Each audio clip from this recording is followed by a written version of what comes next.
السلام عليكم ورحمة الله تعالى وبركاته. اخواني الكرام، عندنا لكم فيديو جديد. عواشر مبروكة وعيد مبارك سعيد للجميع، ان شاء الله بالصحة والسلامة، ويتقبل منا ربي صحة الاعمال ديال شهر رمضان ان شاء الله. بعد طول غياب داعي المرض، عندنا لكم فيديو جديد. غنبداو مع عبد الصمد الزنزولي، إلياس الشاعر، أنس الزروري، عمران اللوزة، نصير مزراوي، اشرف حكيمي، حكيم زياش. ديروا لنا خوتي اشتراك ولايك وكنشكركم. غنبداو مع عبد الصمد الزنزولي اللي كيواصل التألق ديالو مع فريق اوساسونا وكيربحوا بثلاثه الاهداف مقابل هدفين فريق ريال بيتيس. كما شفنا عبد الصمد الزنزولي ما شاء الله تبارك الله قدم مباراة كبيرة.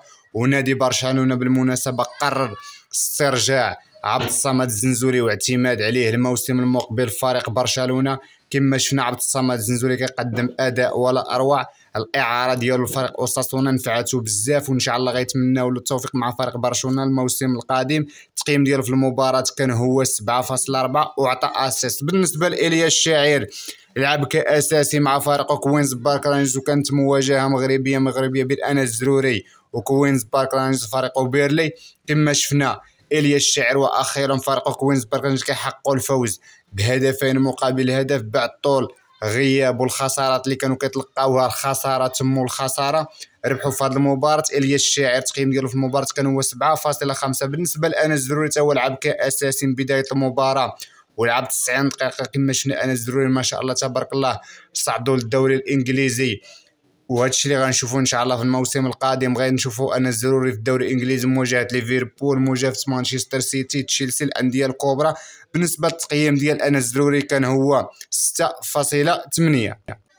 بالنسبه لعمران اللوزة، فريق واتفورد كيتلقاو الخساره بهدف ل0. عمران اللوزة لعب 90 دقيقه. كما شفنا عمران اللوزة رجع مؤخرا كيقدم مباريات كبيره مع فريق واتفورد، وكنتمناو له التوفيق. التقييم ديالو في المباراة كان هو 6.8 وكنتمناو له التوفيق. بالنسبة لأشرف حكيمي، لعب مباراة كبيرة يوم الجمعة مع فريق باريس سان جيرمان وربحوا بهدفين مقابل هدف.